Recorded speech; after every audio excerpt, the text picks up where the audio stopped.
Hello, I'd like to start by thanking the court for allowing me the time and opportunity to speak today. My name is Olivia, and I'm the big sister of Kaylee Goncalves, and I was blessed to love Madison Mogan as a sister too. I'm not here today to speak in grief, I'm here to speak in truth. Because the truth is, my sister Kaylee and her best friend Maddie were not yours to take. They were not yours to study, to stalk, or to silence. They were two pieces of a whole, the perfect yin and yang. They are everything that you could never be. Loved, accepted, vibrant, accomplished, brave, and powerful. Because the truth about Kaylee and Maddie is they would have been kind to you. If you had approached them in their everyday lives, they would have given you directions, thanked you for the compliment, or awkwardly giggled to make your own words less uncomfortable for you. In a world that rejected you, they would have shown mercy. Because the truth is, I'm angry. Every day I'm angry. I'm left shouting at the inside of my own head everything I wish I could say to you. The truth about me is when I heard the news, I didn't cry. I listened for them. I promised them I would. That I would fight for them, that I would show up, no matter what it cost me. I swore I'd never let them feel alone.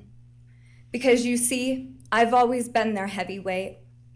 I've always been the one to fight the battles they didn't feel ready to fight themselves. All it ever took was a call, and they knew I would handle it for them, no matter the time, no matter the cost. They could wave their white flag because they knew I would never back down. Not for them, and not even death could change that.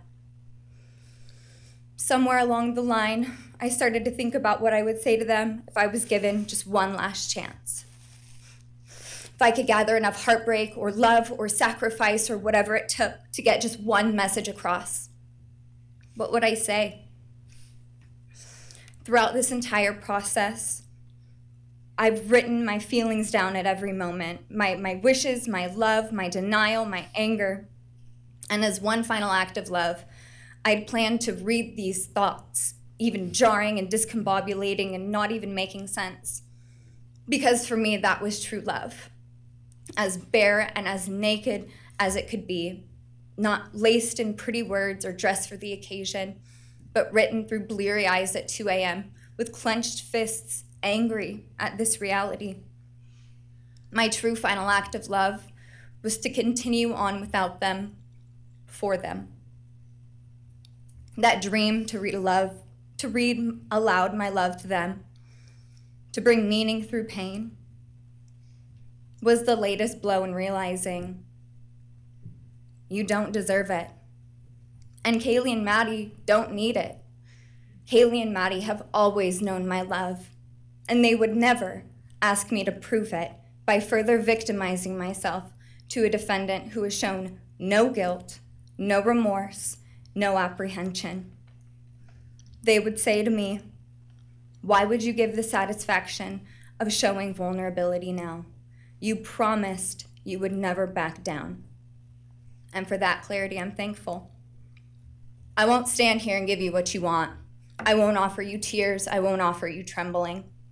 Disappointments like you thrive on pain, on fear, and on the illusion of power. And I won't feed your beast. Instead, I will call you what you are. Sociopath, psychopath, murderer. I will ask the questions that reverberate violently in my own head, so loudly that I can't think straight most any day. Some of these might be familiar, so sit up straight when I talk to you. How was your life right before you murdered my sisters? Did you prepare for the crime before leaving your apartment? Please detail what you were thinking and feeling at this time. Why did you choose my sisters? Before making your move, did you approach my sisters? Detail what you were thinking and feeling. Before leaving their home, is there anything else you did? How does it feel to know the only thing you failed more miserably at than being a murderer is trying to be a rapper. Did you recently start shaving or manually pulling out your eyebrows? Why November 13th? Did you truly think your Amazon purchase was untraceable because you used a gift card? How do you find it enjoyable to stargaze with such a severe case of visual snow? Where is the murder weapon? The clothes you wore that night? What did you bring into the house with you? What was the second weapon you used on Kaylee? What were Kaylee's last words? Please describe in detail the level of anxiety you must have felt when you heard the Bearcat pull up to your family home on December 30th, 2022. Which do you regret more? Returning to the crime scene 5 hours later, or never, ever going back to Moscow, not even once, after stalking them there for months? If you were really smart, do you think you'd be here right now? What's it like needing this much attention just to feel real? You're terrified of being ordinary, aren't you? Do you feel anything at all? Or are you exactly what you always feared? Nothing. If you're so powerful, then why are you still hiding, defendant?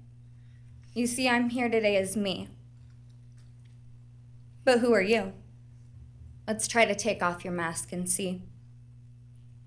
You didn't create devastation. You revealed it in yourself. And that darkness you carry, that emptiness, you'll sit with it long after this is over. That is your sentence. And it was written on the wall long before you ever pled guilty. You didn't win. You just exposed yourself as the coward you are. You're a delusional, pathetic, hypochondriac loser who thought you were so much smarter than everybody else. Constantly scolding, turning your nose up to grammar mistakes, nitpicking and criticizing others. You wanted so badly to be different, to be special, to be better, to be deep, to be mysterious. You found yourself thinking you were better than everyone else, and you thought you could figure out the human psyche and see through it, all while tweaked out on heroin. Lurking in the shadows made you feel powerful because no one ever paid you any attention in the light. You thought you were exceptional, all because of a grade on a paper. You thought you were elite because your online IQ test from 2010 told you so. All of that effort just to seem important. It's desperate. There is a name for your condition, though. Your inflated ego just didn't allow you to see it. Wannabe. You act like no one could ever understand your mind, but the truth is you're basic. You're a textbook case of insecurity disguised as control. Your patterns are predictable. Your motives are shallow. You are not profound. You're pathetic. You aren't special or deep, not mysterious or exceptional. Don't ever get it twisted again. No one is scared of you today. No one is intimidated by you. No one is impressed by you. No one thinks that you are important. You orchestrated this like you thought you were God.